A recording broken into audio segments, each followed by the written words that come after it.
Assalamualaikum warahmatullahi wabarakatuh. Before we go on with our proceedings this morning, I would humbly request all participants to mute your microphone or audio and other electronic devices that might in any way hinder the smooth flow of the opening ceremony this morning. Thank you.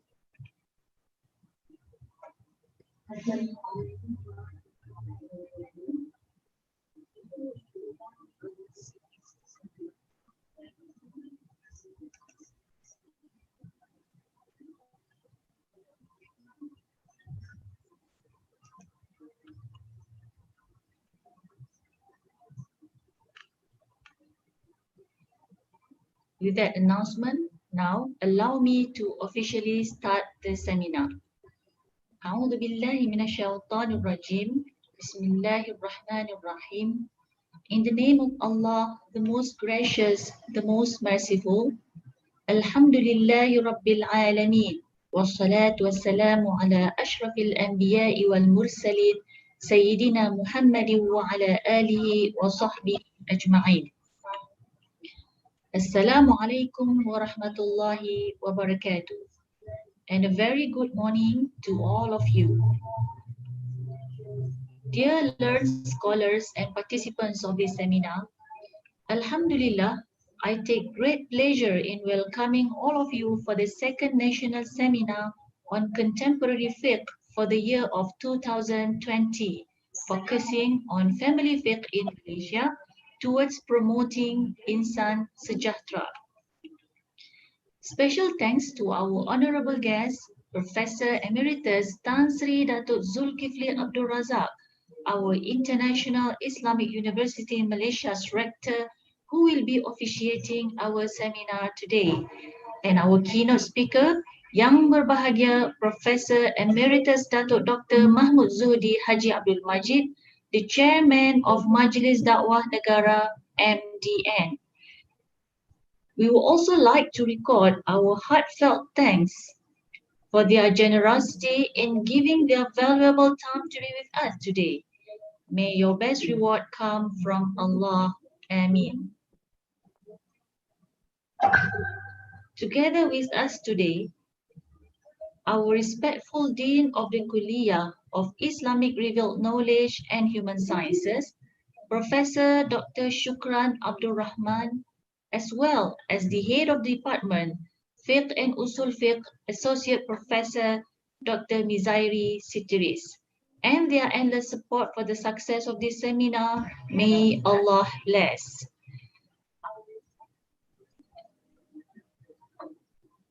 Dear learned scholars and participants,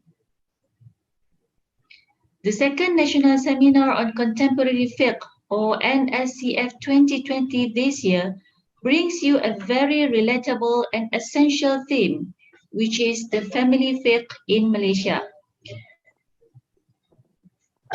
Towards promoting Insan Sejahtera, it has been known that the concept of Insan Sejahtera is currently and actively being adapted within IIUM community environment.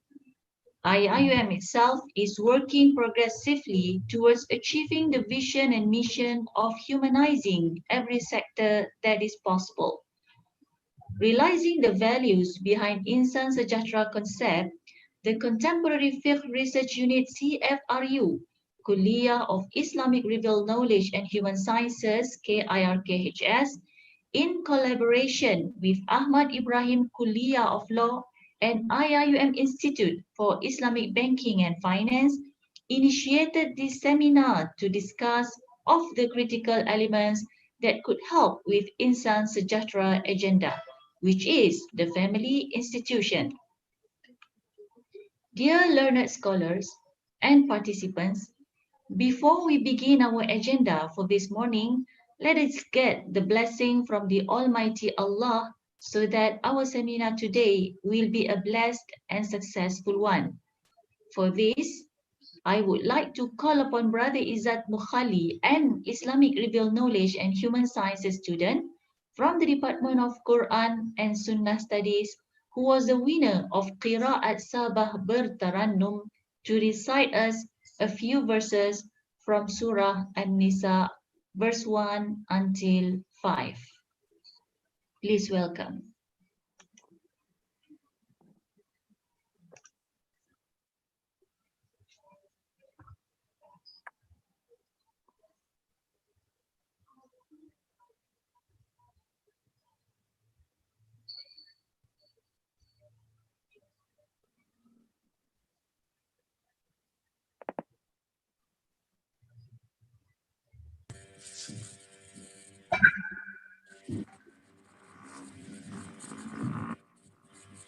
أعوذ بالله من الشيطان الرجيم.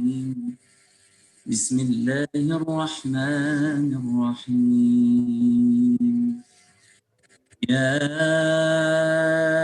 أيها الناس اتقوا ربكم الذي خلقكم من نفس واحدة وخلق منها زوجها وبث منهما رجالا كثيرا ونساء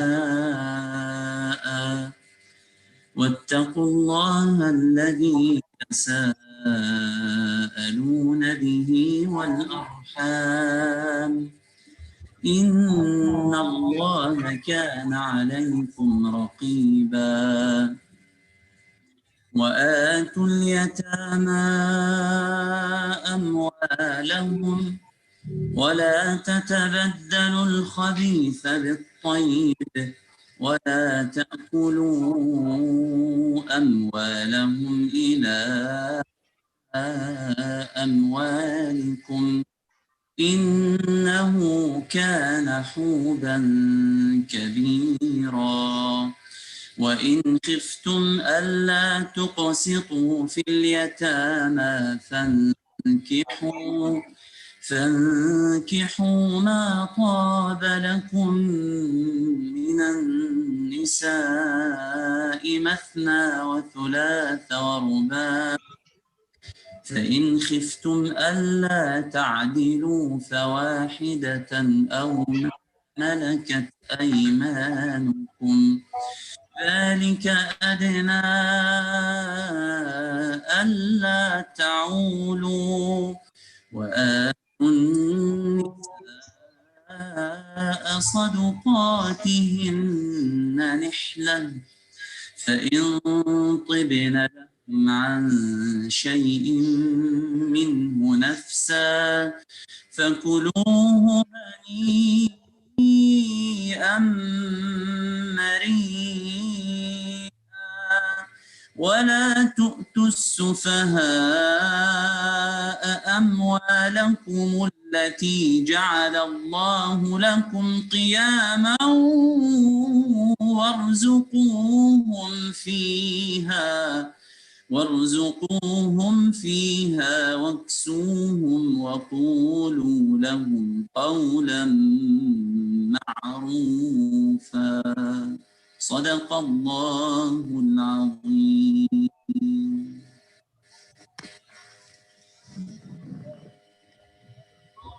Thank you very much, Brother Muhammad Raul, for your information. He is our postgraduate student from Gaza, Palestine. Thank you once again for that beautiful recitation from Surah An-Nisa. May Allah bless you. Dear learned scholar and participants, for your information, this year our seminar is done virtually because Malaysia is still under Condition Movement Control Order, CMCO. Kindly be informed that the Secretariat for NSCF 2020 is delightful to witness a significant number of participants willing to participate in this seminar, despite the current pandemic situation. On behalf of the organizing committee, it is our great pleasure to softly launch 3 books published by Contemporary Fiqh Research Unit, KIRKHS, in collaboration with College University Islam Perlis, QUIBS, and International Book Trust. The next guest, whom I will be calling, will be able to tell us more about this seminar and elaborate further on the connection of family fiqh and insan sejahtera. Without further ado, I would like to invite the Chairperson of NSCF 2020, Associate Professor Dr. Mekwo Mahmood, to give her welcoming speech. Please welcome. Thank you, Mrs. Chairperson. أعوذ بالله من الشيطان الرجيم بسم الله الرحمن الرحيم نحمده ونستعينه ونستغفره ونعوذ بالله من شرور أنفسنا ومن سيئات أعمالنا من يهده الله فلا مضل له ومن يضلله فلا هادي له السلام عليكم ورحمة الله وبركاته. Alhamdulillah, praise be to Allah, the most gracious, the most merciful.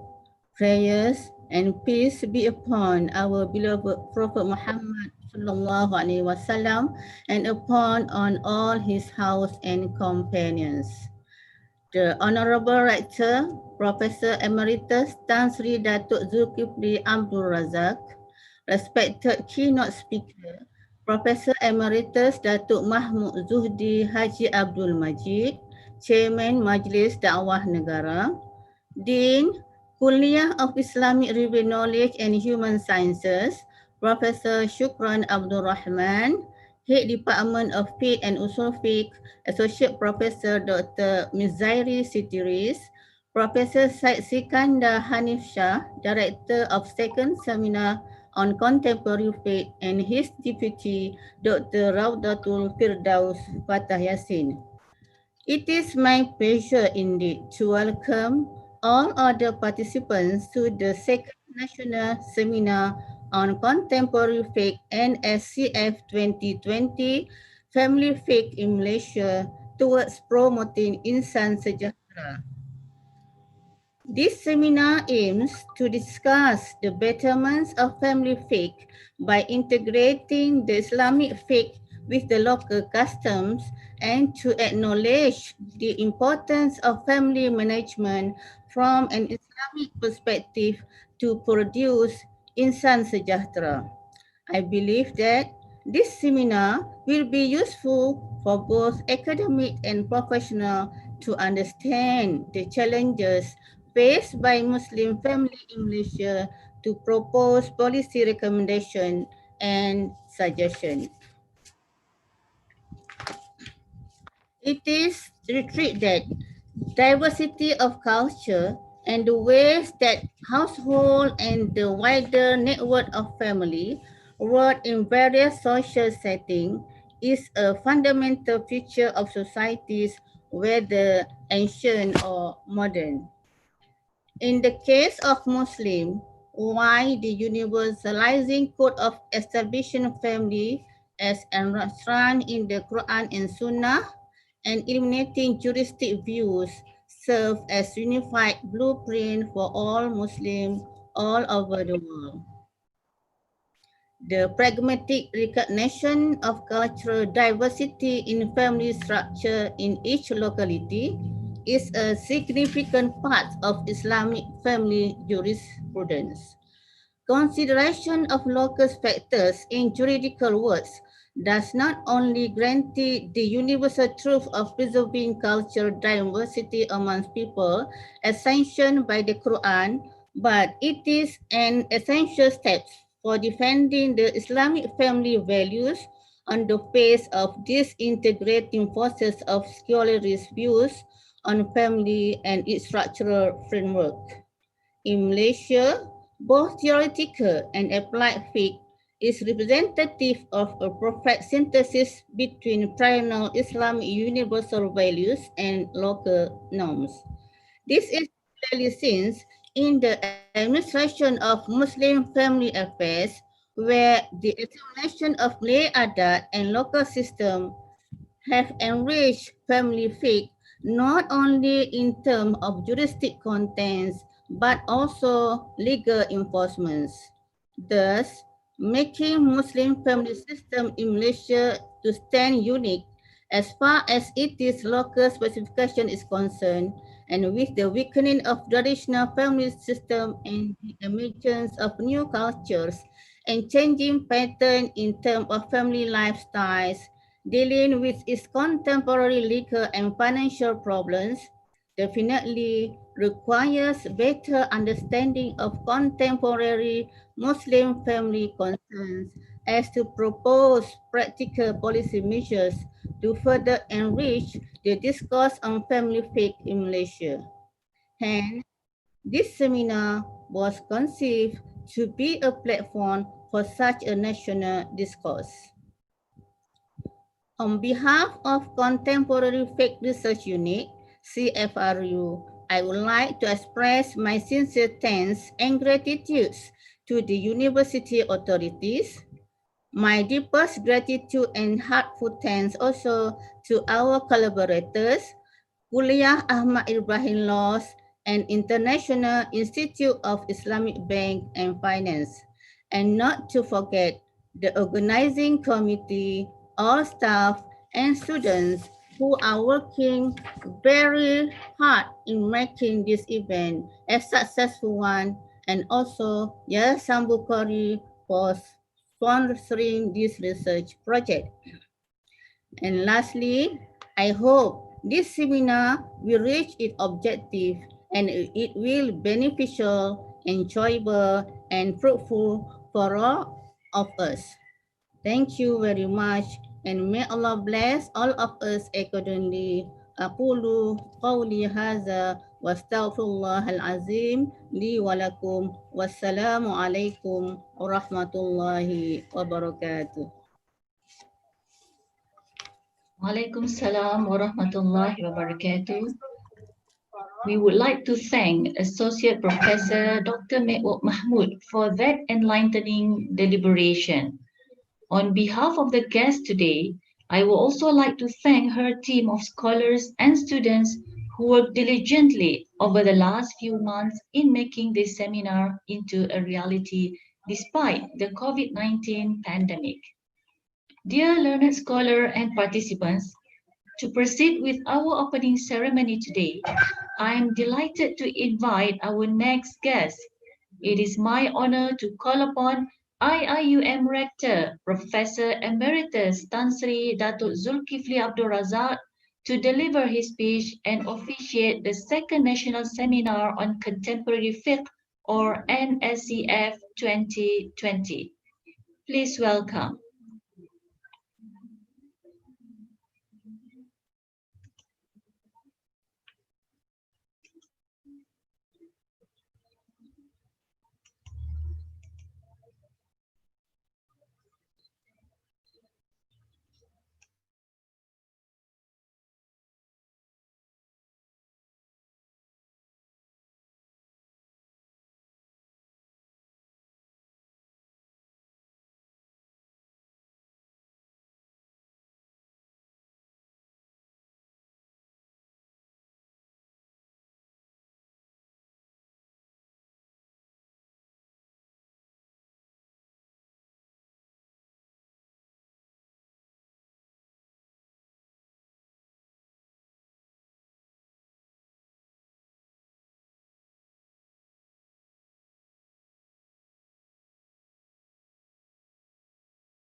Dear learned scholars and participants, we are sorry for the technical issue. The computer is currently crashed and we are trying to solve the problem shortly, inshallah. Your patience is highly appreciated. Thank you.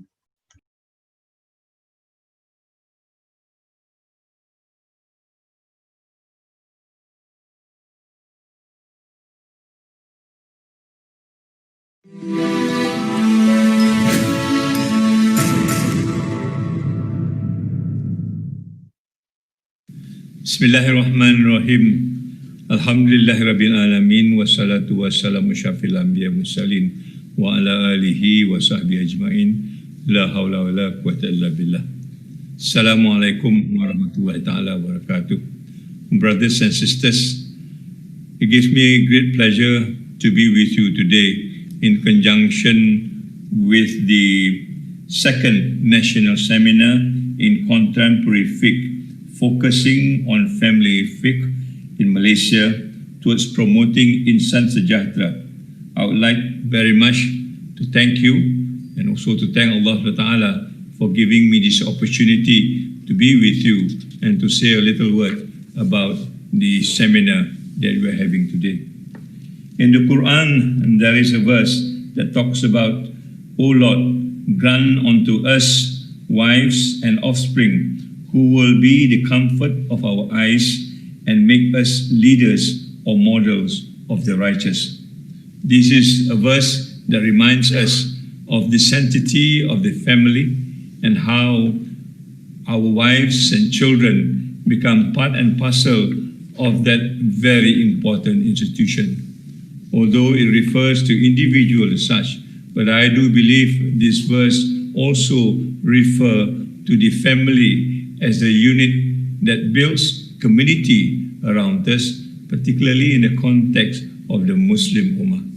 And therefore, the issue of family and marriage institution becomes an important issue that we need to revisit from time to time, because this is a time when these institutions are actually being threatened by so many developments around us. And therefore, this seminar today is an opportunity for us to focus and revisit what is it is important when we talk about family units, wife, children, even ourselves as head of the family. I do believe in the context of family, we are talking about a holistic environment where individuals can live together as a balanced whole. The father, the mother, the wife, the husband, the children are all in one unit that need to live holistically, balancing one another so that the life is a conducive life towards bringing rahmatan lil alamin for the sake of Allah subhanahu wa ta'ala. We at IIUM therefore focuses very much on this word insan sejahtera as a product of education, given the education philosophy and also the Islamic philosophy that looks at individual as the most important asset that we can nurture to make him or her the balanced human being that we talked about. In this university, we have been working in trying to bring back what we call education in a very humanized way. And this is what I think the seminar will need to focus on. How do the family, how do environment at home help us to make them even better human beings apart from being in school as such. In other words, the institution of the family and the school as such needs to work together in a collaborative way so that the product can be maximized or optimized in the way it is today. There are three things that I want to touch on. First, the family institution and Islamic civilization. Second, the family institution and insan sejahtera. And last but not least, the role of Islamic jurisprudence in sustaining the family institution. With regard to family institution in Islamic civilization, we do understand, as I've mentioned, that the backbone of society, indeed the backbone of civilization, is the family itself. And therefore, having the family and to understand what the family is becomes a crucial imperative for us to know and to get into before we even develop a family or nurture a family of our own.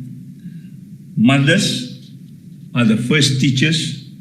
Mother is also the first narrator. Indeed, to me, mother is also the murabi that brings the institution or the family together.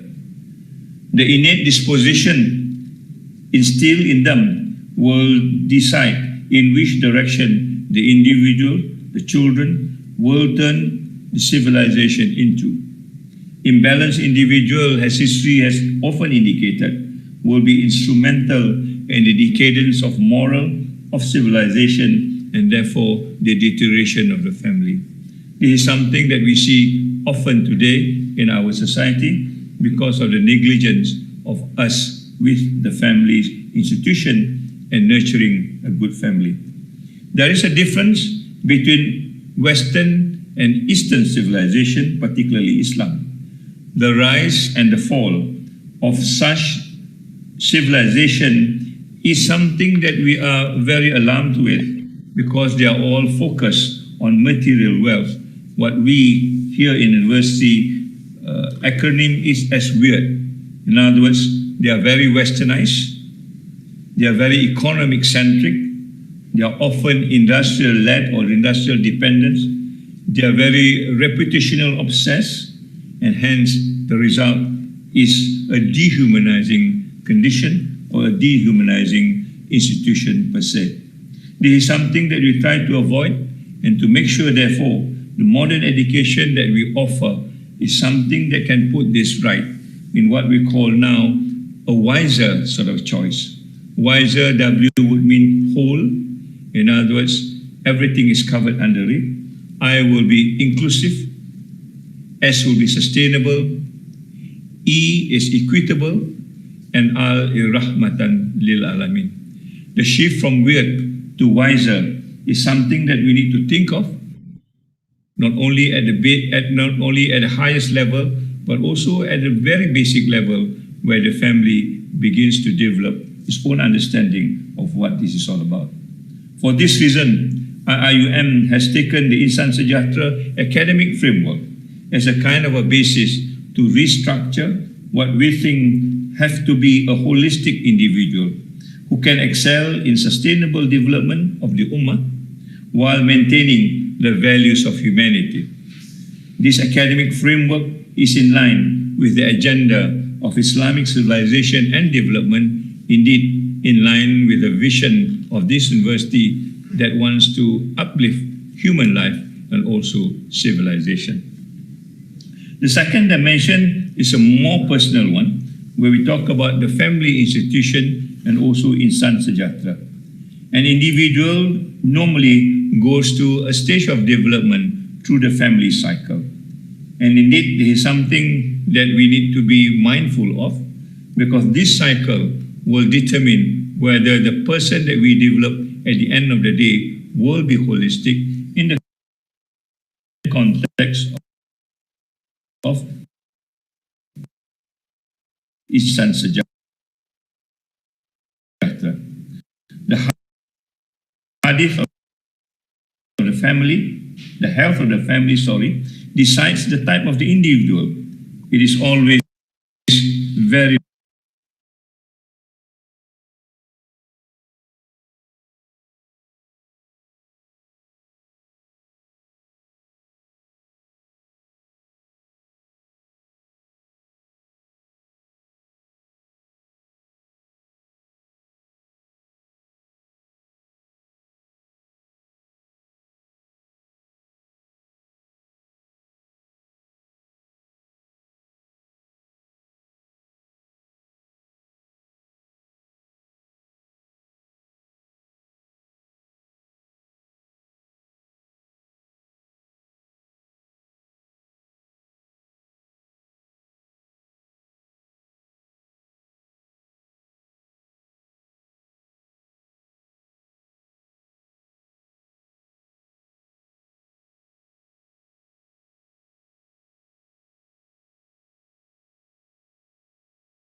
I'm sorry, on behalf of the organizing committee, we are sorry once again, we are facing another technical issue. Perhaps this is one of the weakness of organizing an online seminar, but our committee is working very hard to solve the issue. And while waiting for the technical issues to be settled, we would like to remind our respectful participants and learned scholars that our parallel sessions will be conducted in 3 languages concurrently. So for your information, we will be having 5 sessions concurrently in Arabic language, English as well as Malay. So we will be conducting 2 sessions in the morning as well as in the afternoon, with a break in between Zuhur for lunch hour, and participants are all welcome to join and listen to any of the 5 parallel sessions. And the links of the parallel sessions shall be shared shortly, inshallah, by the organizing committee. And you may opt to listen to the presentations based on the language that you have preferred. The title of the papers and presentations today has been published in the program book. For those who are interested to obtain the program book and the complete schedule, may communicate with our committee through the chat column. And for those who are facing problems with their technical or Zoom links, etc., related to the IT, you may refer to our committee, Dr. Fuad Sawari, as well as Dr. Habibullah Zakaria, who are available online. Dr. Fuad Sawari and Dr. Habibullah Zakaria. We also have volunteers among postgraduate students who will be assisting us throughout this seminar. You may check their names on the screen. Among them are Akram, Aulia Arifatul Dinia, Sister Nabilah Zahra, Brother Muhammad Ghawul, as well as Brother Izzat. So inshallah, we will try our best to assist our participants and presenters. Inshallah, we shall continue with the opening session, opening speech of our Honorable Rector.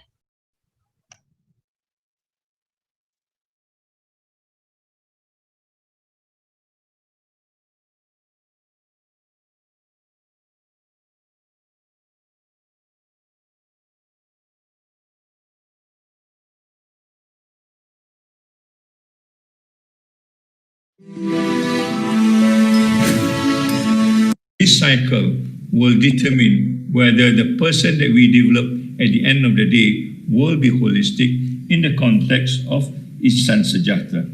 The hadith of the family, the health of the family, decides the type of the individual.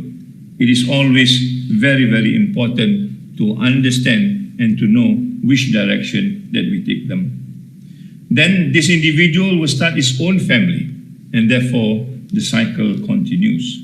We often see a family in the context of wealth, material wealth, but we often blind ourselves to how poverty is invading this family in the context of spirituality.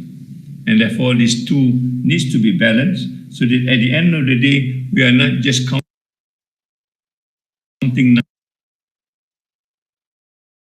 numbers, we are not just looking at percentage or indexes, but also looking at the values, the intangible values that makes the human person more holistic, more balanced, and also reflect the kind of behavior, the kind of personality that we want to develop as Muslims. Both the individual and the family, therefore,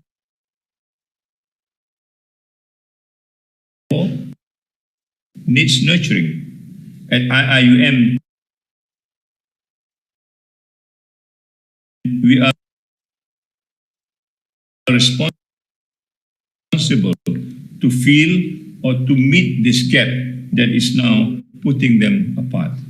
The development of students in order for them to be molded into Insan Sejahtera is the basic core aim of this activity.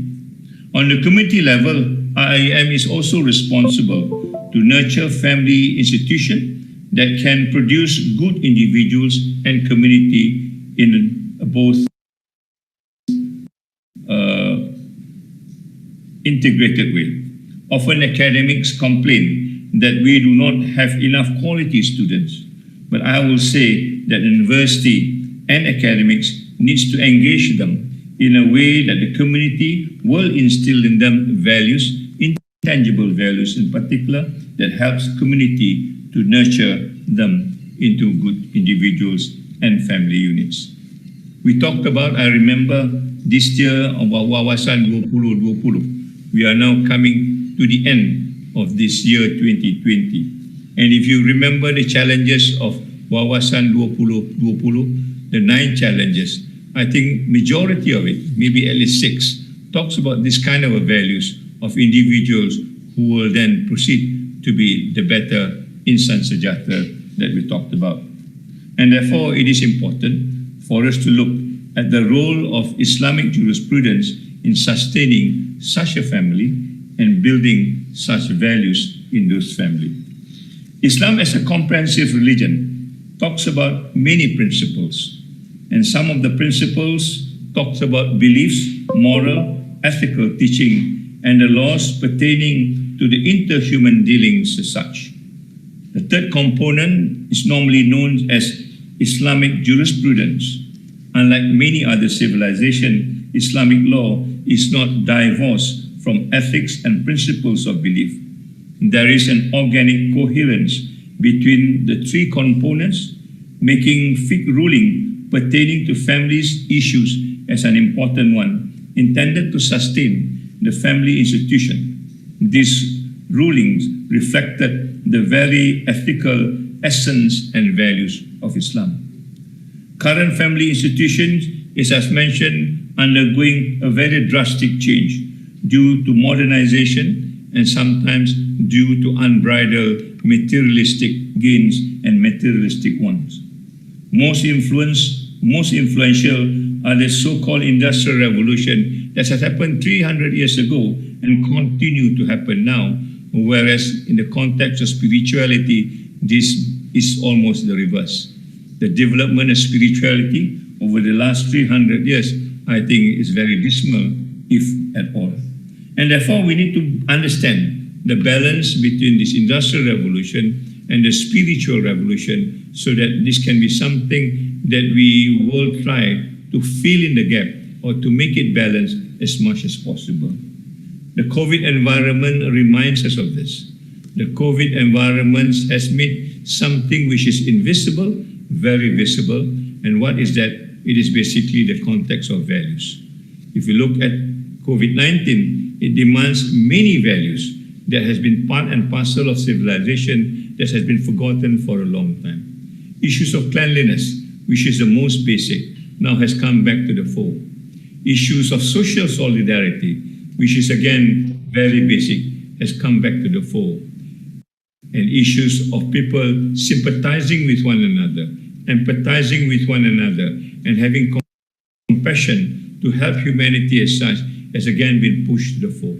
These are issues that we have long forgotten in our rush to make wealth, or to make livelihood in the context of wealth as the only or perhaps the sole ambition of our life. We need to come back, therefore, to understand that these are issues that we need to focus on, and this is where I hope this particular seminar will start to think or talk about this. Malaysia, in this case, is very privileged because legally we managed to put family fiqh ruling in a social context of the Sharia courts. There are many Muslims, country and minority Muslims, residing in non-Muslim countries that do not have such a facilities or privilege. The circumstantial fiqh ruling changed due to new challenges threatening Muslim institution and family institution at the same time. This requires the Sharia court to change their law, which was based on previous fiqh ruling. In this context, I'm indeed very glad that this contemporary fiqh research unit from the Kuliah, and Ahmad Ibrahim Kuliah of Law, and the Institute of Islamic Banking and Finance, all from IIUM, are combining their hands together to work to make sure that the local family fiqh issues are alive and being discussed. Re-looking at the ruling, especially the circumstantial ones, readjusting them and developing new rulings, all means that we have and can build a well-balanced family institution.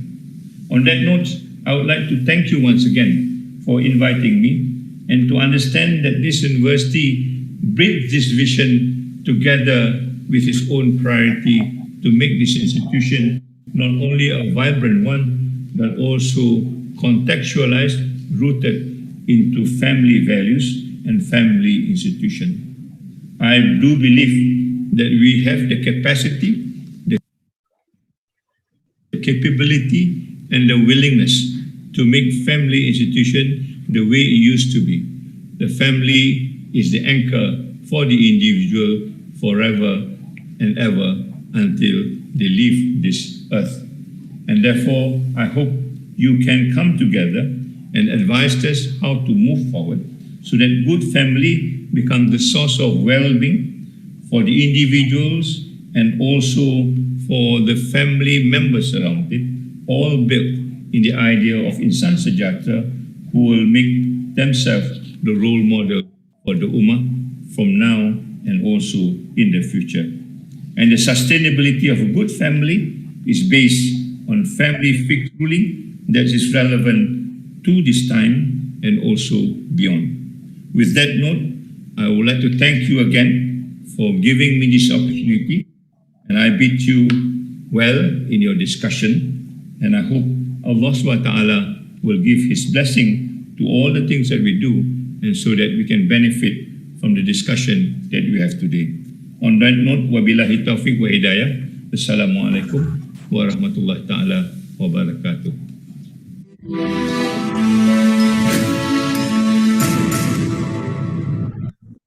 Walaikum salam wa rahmatullahi wa barakatuh. Thank you, Professor Emeritus Tan Sri Datuk Zulkifli Abdul Razak, for your speech and for officiating our seminar. Your presence here to officiate today's event is highly appreciated. May Allah bless you. On behalf of the organizing committee, once again, we would like to apologize from our beloved learned participants and scholars. This is due to the slow internet connection and hope it will be solved very soon, inshallah. It is now official that our seminar has started. For everyone's information, we will have a keynote speech as our first program for the seminar. After that, you will be given a 15-minute break before the parallel sessions start for paper presentation. Kindly take note that we are going to have 5 parallel sessions all happening concurrently during the morning hours and in the afternoon after lunch break and zuhur. Dear learned scholars and participants, as a highlight for our seminar today, without further ado, let us welcome our keynote speaker, Yang Berbahagia, Professor Emeritus Dato Dr. Mahmud Zuhdi Haji Abdul Majid, the Chairman of Majlis Dakwah Negara, to deliver his keynote speech. You are welcome, sir. Assalamualaikum warahmatullahi wabarakatuh. Bismillahirrahmanirrahim. Alhamdulillahi rabbil alamin. Wassalatu wassalamu ala ashrafil anbiya'i wal mursalin wa ala alihi wa sahbihi ajma'in. Amma ba'd. Mr. Chairman, ladies and gentlemen, brothers and sisters, the topic of my speech today is the role of contemporary fiqh in developing a happy family. Fiqh is a method of understanding Islamic law from its sources. In Islam, sources of law are classified into two. The first being constant in nature, al-thawabit, and the second being variable in nature, al-mutaghayyirat. The former is the revelation from Allah either in the form of Al-Quran or As-Sunnah, which serve as a source of idealism, while the latter is the reality of human life and its need, which serves as a source of application. Islamic law is born out of the union of these two sources. It is based on the combination of the divine nature of God and the human nature of mankind. The divine nature determines idealism, which is absolute and universal in nature, while the human nature plays a role in describing the reality and needs of human life that is constantly changing. Islamic law is always updated based on the combination of these two values. In its ideal form, it remains consistent, but in reality, it is rational and takes into consideration changes in time and environment. This means fiqh is dynamic and based on its nature can be classified into historical fiqh and contemporary fiqh. Additionally, it can also be classified into a third category called future fiqh. Historical fiqh is defined as the law that was determined the past based on idealism taken from the Quran and the Sunnah and the reality of life at that time. On the other hand, contemporary fiqh is the law that is determined in the present based on the same idealism but reflecting current reality of life, which surely is different from that of the past. Meanwhile, future fiqh is the law that is expected to be applied in the future. It may be based on the same idealism, but it takes into account future possibilities of the reality of life. In classical writing, future fiqh is referred to as postulation fiqh, which is al-fiqh al-iftiradi. A wise jurist will not only understand the idealism, but also the reality of life. Simply understanding the former without taking into consideration the latter would cause his views on Islamic law to be too idealistic and impractical to implement. Conversely, by just understanding the reality of life without idealism, his views would be secular and void of religious nature. Worse still are jurists who reject the re-evaluation of the historical fiqh on the argument that the Islamic law has been perfected and there is no more room to review it. The term contemporary fiqh is actually a new subject of study within fiqh. Notwithstanding, it is a concept with roots and origin in Islam. This is because from the early days of Islam, until the time of the fall of Islamic thought, all fiqh are current in nature. However, after the fall of Islamic thought and civilization, the current nature of the fiqh gradually disappeared. The reason being, the process of ijtihad began to disrupt and halted by the authoritative scholars at that time. From then on, what remained of fiqh is only its history. Contemporary fiqh has ceased to exist. This is because the construction process had stopped due to the absence of ijtihad.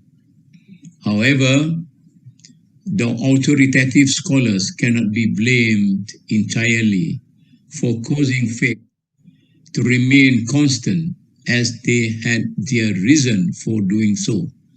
Firstly, the study of fiqh had previously reached the pinnacle of its success, whereby it seemed like there was nothing more that needed to be added. Apart from being able to answer all questions at the time, it was also seen of being able to answer future questions. With the rapid development of postulation fiqh, especially in some major mazhab at that time. The second reason can be attributed to the chronic psychological stress the scholars faced due to extreme admiration for success of the previous generations. This resulted in them not be able to add anything to what has been achieved by previous generations. It seems as if there was an informal consensus among them that all existing views needed to be defended forever, and anything that was new in nature needed to be rejected, so that the standard of fiqh does not degenerate due the new developments. Thus, the door of ijtihad was unofficially closed tightly, and no one intended to reopen it. Thirdly, fiqh remains constant because it was influenced by elements of incompetence and dishonesty. Due to competent jurists refusing to perform ijtihad, despite the need for it, as well as ruling governments needing to solve political and administrative problems they faced, various parties or individuals started to fill the vacuum by giving out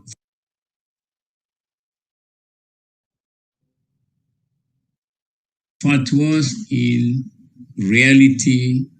In reality, those parties were less competent and dishonest in the step they took. To solve this problem, the authoritative scholars at that time decided it was best to close the door to ijtihad. Closing the door to ijtihad, which was initially done with good intention, resulted in very bad results. This is because it turned into a norm that was being upheld throughout the ages, so much so that deprived fiqh from the development needed by the society. However, due to its superiority, it still served as the most accurate and authoritative interpretation for the longest of time. Throughout the course of history, there have been calls for the reform of fiqh and the reopening of the door of ijtihad. However, their voice usually end up being drawn out by the voices of the vast majority of scholars and the ordinary people who wants the status quo to be defended. In fact, those who were seen as being outspoken had been silenced with various accusations, such as for being fraudsters who betray the sanctity of knowledge and the honor of scholars. On such instance was during the 12th century AD, during the region of Muwahhidin dynasty in northern Africa, an attempt was made by the government itself to renew fiqh and restore ijtihad to its original position. However,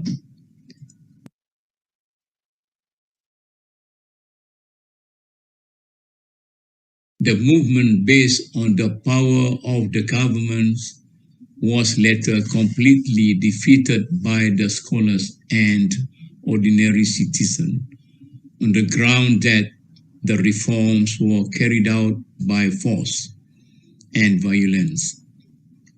The effort, which had the best of intention, however, was flawed in the implementation. This caused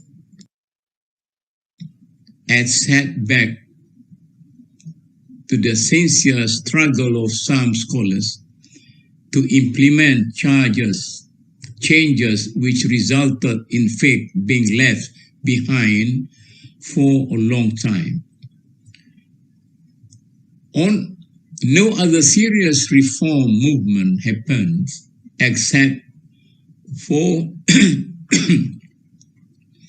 for one incident in India when Maulana Ad-Dahlawi started the fiqh reform movement at the end of 18th century AD. It was later followed by Ash-Shawkani and As-Sanusi and the Middle East. In the first quarter of the 19th century. However, the impact was not so great as it could only influence the handful of academics through scholarly books written by them. Even when Al-Afghani appeared in the Middle East in the mid-19th century, the later Abdu and later Abdu at the same time, there was no record saying that reform of fiqh was included in their agenda. Al-Afghani, 1838, for example, was more interested in political movement, while Abdu, 1849, was more focused on general educational reform. The same was done by his students, Rashid Rida, 1865.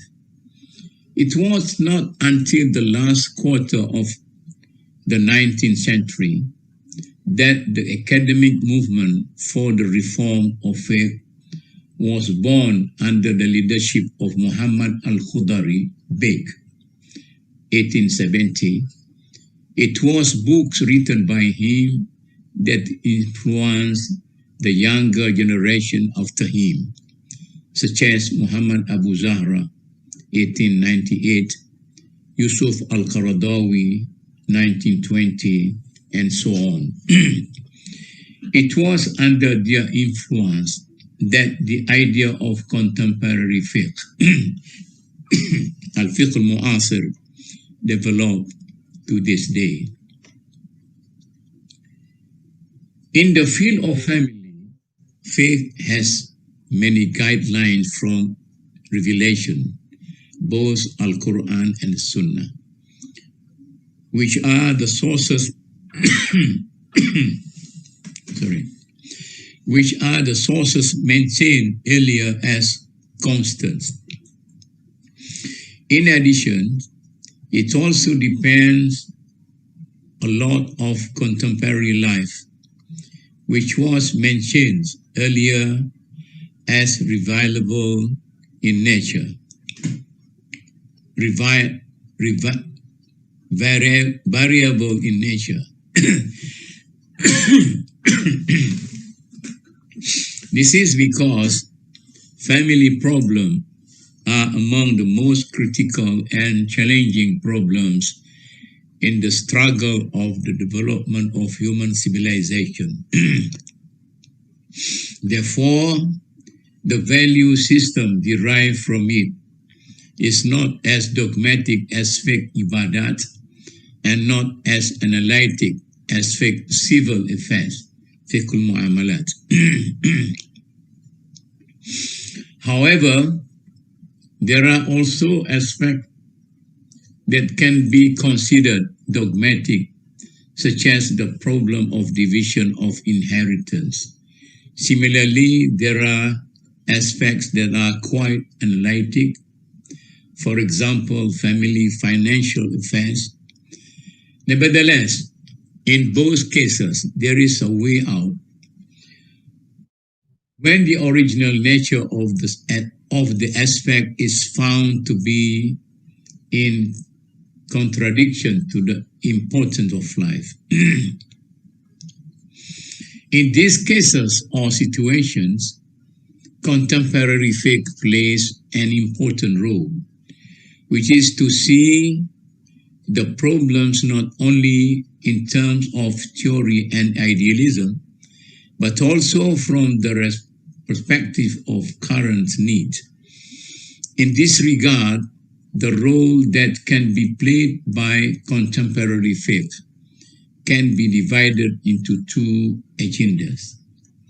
The first agenda is to review the existing law, which is based on the fatwa of the previous jurists. Under this agenda, the contemporary fiqh will pay attention to the question of whether there has been a difference in the reality of life that used to be the basis of the fatwa that was given by previous scholars. In the history of fiqh, there are many cases of differences of opinion due to differences in the reality of life where a fatwa is given. In a situation like this, a jurist will determine which reality of life is more appropriate to the current situation. If the two realities are no longer in line with the current reality, he can simply ignore the two opinions and determine a new opinion that is more in line with the existing reality. The second agenda is to determine the law on new problems that have never happened before. In the study of fiqh, such a law is referred to as nawazil or mustajidat. In such a case, a jurist needs to understand the arising case from two perspectives. The first is from the perspective of theory and idealism that he can understand from revelation of the Al-Quran and the Sunnah. Secondly, he needs to look at the new case from the perspective of life development and current interests. In such a situation, the wisdom of a jurist cannot be measured based on the extent to which he can understand the theory and idealism from the Quran and the Sunnah alone, but also the extent to which he is able to realize the idealism in the reality of life. Without contemporary fiqh, the only review that can be done is to make a comparison between various existing opinions in classical fiqh. A jurist under the influence of this classical fiqh cannot leave the circle because it will violate mazhab ethics. As a result, fatwas in fiqh will only be confined to the cocoon of fiqh mazhab, fiqhul madhahib, or more widely in comparative fiqh, fiqhul muqarin. In a group of fiqh like this, the current and local situation cannot be a factor in determining the law except at the minimum. The circumstances becomes worse in the second situation, which is to face a new case, an-nawazil wal-mustajiddat, which has never been decreed by the classical jurist. Based on the classical method, a jurist has to rely on classical fatwas in similar cases. In such a situation, not only would there be difficulties, but sometimes the process of adoption between the classical fatwas in the old case has to be done in a liberal manner where new cases that do not yet have fatwas are equated with old cases that already have fatwas without sufficient basis of similarities. Here, there are many irregularities, especially when there are certain elements of interest. As in other aspects of life, the jurisprudence of the Muslim family covers all aspects of family life, from how to choose a mate to the separation between husband and wife due to divorce or death. Everything is explained in the Quran and the Sunnah, either in detail or principles, but in also need to be understood from the reality of life of all parties involved.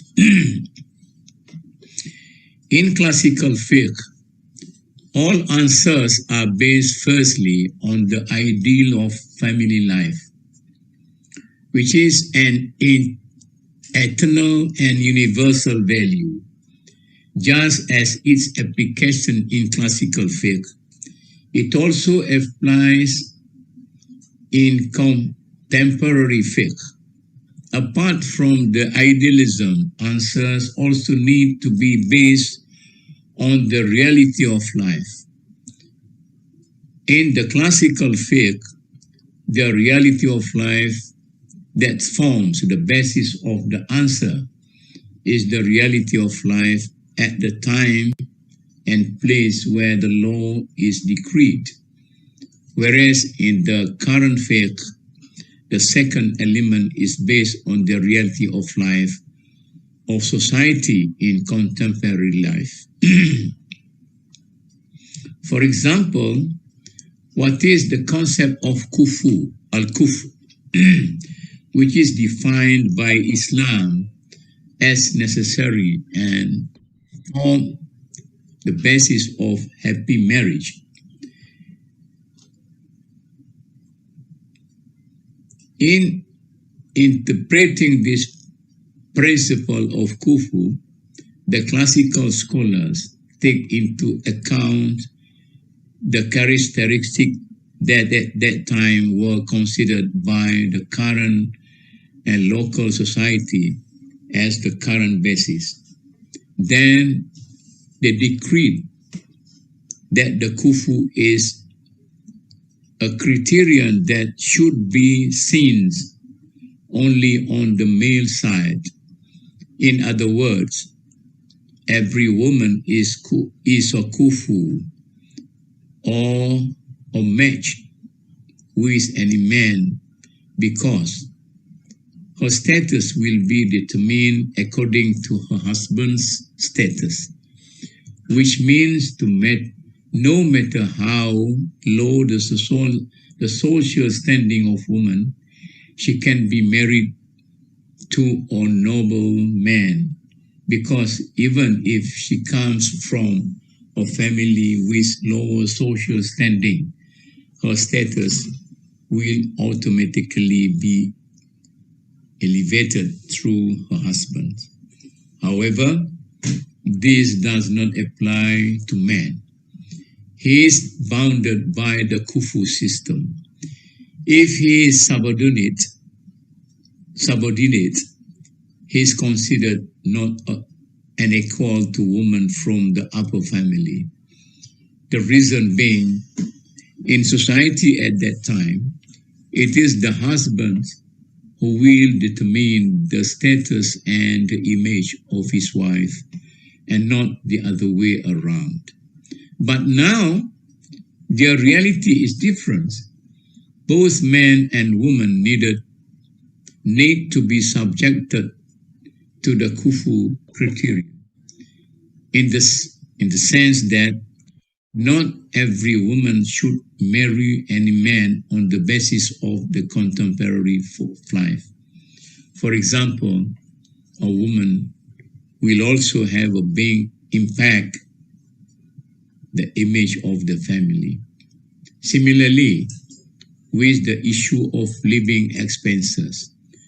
According to the fatwa in classical fiqh, the burden of alimony and family living expenses must be borne by the husband in accordance with the standard of living of the wife's family.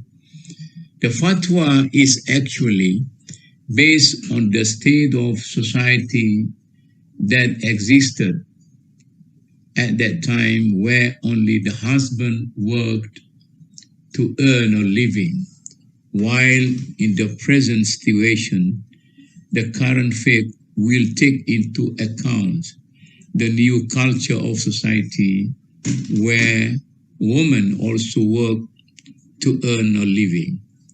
In fact, in some cases, of wives' income is much higher than her husband's. Due to that, under the influence of contemporary fiqh, the problem of matrimonial property is always enhanced until the judges has the discretion to decide to give matrimonial property to housewife who does not work to earn a living for their families. The basis is to take into account the wife's service to the internal affairs of the family, including being a housewife who has bring comfort to family life that enable the husband to work and earn a living in a calm and comfortable manner. For the record, matrimonial property is actually an innovation in the Malay archipelago fiqh, and there is no fatwa arising on it in Middle Eastern fiqh literature. Under the influence of contemporary fiqh, especially within the country, efforts are being made to look back at the method of distribution of the inheritance in accordance with the current development of society. As commonly known, according to Faraid, men will be allocated twice as much as women. This is in accordance with Islamic policy, which places all financial burdens on men, both as husbands, as brothers, as children, and as heirs.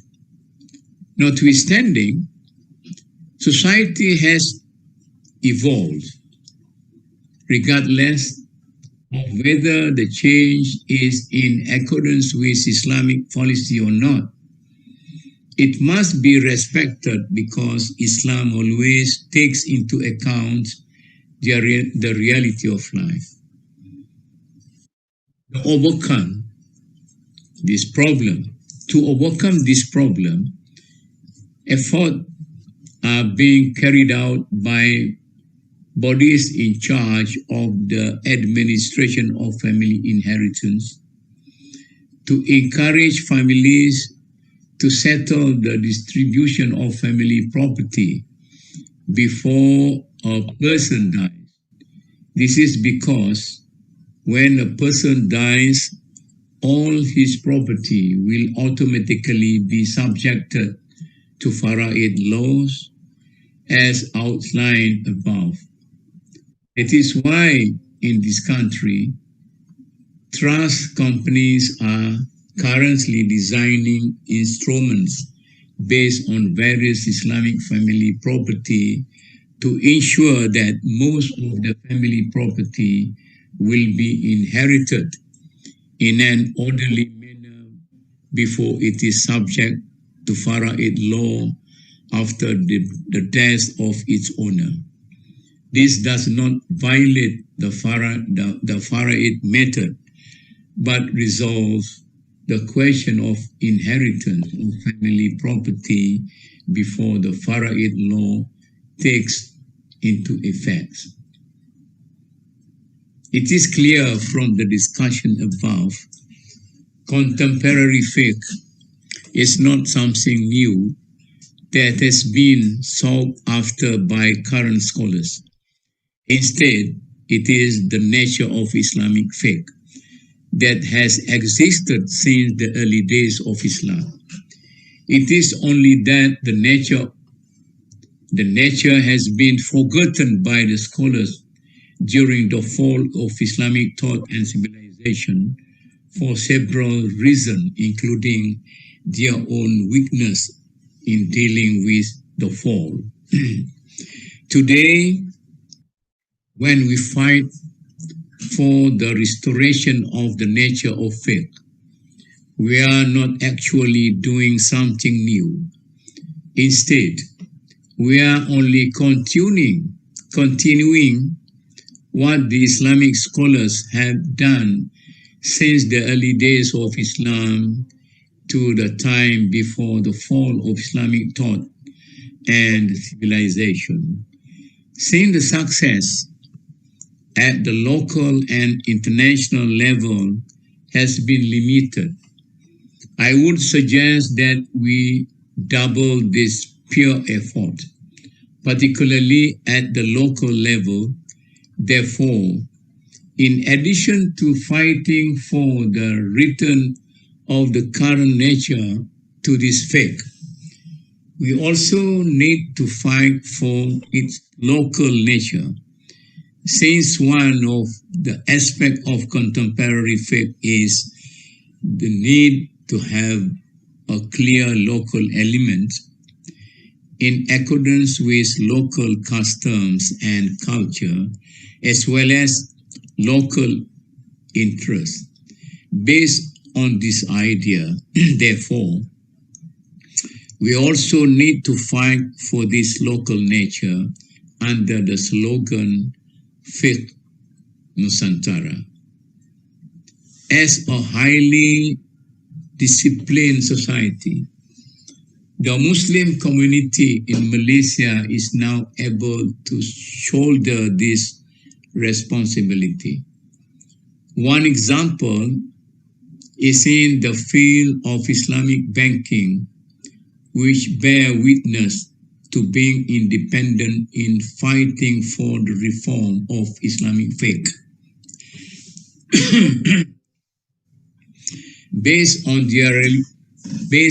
the reality of local mu'amalat, as well as experts around the world, it is acknowledged that Islamic banking in Malaysia is now far more advanced compared to that in the Middle East.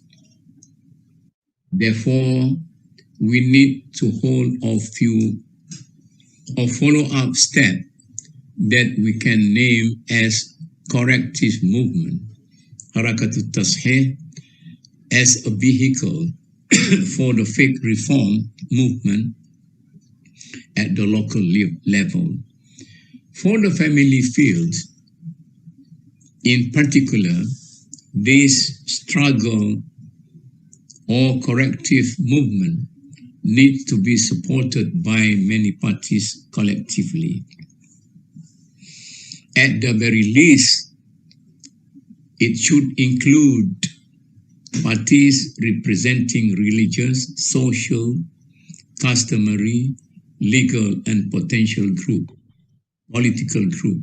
Therefore, I suggest attendees of today's seminar to form a task force for the purpose of gathering support from the relevant parties.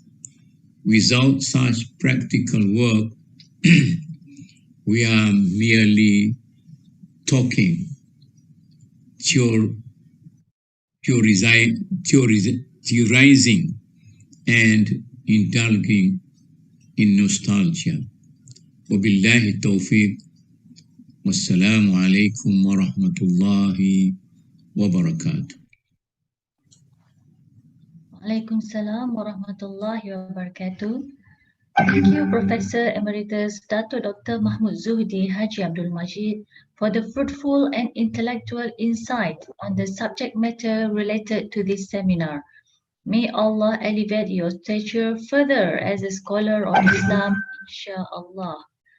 With the end of the keynote speech, we also mark the end of our opening ceremony for this morning. I want to thank everyone who is currently with us right from the very beginning until the end of this ceremony. I hope that each and every one of us connected here through the cyber world will take the opportunity to learn from one another and celebrate the differences of opinion in a positive manner and use those new ideas learned to solve issues and for the betterment of the Ummah. Kindly consider this seminar to be a stepping stone for our ideas and thoughts to be articulated to the other parts of the Muslim world. Dear learned scholars and participants, kindly take note that our parallel session will start in 15 minutes time. Make sure you are linked to the proper link as provided in the chat box. On behalf of the organizing committee, I wish you all the best on your presentation today. For any inquiry related to technical matters, you may refer to Dr. Fuad Sawari and Dr. Habibullah Zakaria along the seminar. With that, I would like to end the ceremony with Surah Al-Asr and Tasbih Kafarah. Bismillahirrahmanirrahim. Subhanakallahumma wa bihamdika asyhadu an la ilaha illa anta astaghfiruka wa atubu ilaik. Bismillahirrahmanirrahim. Wal 'asr innal insana lafi khusr illa alladhina amanu wa 'amilus solihat wa tawasaw bil haqq wa tawasaw bis sabr.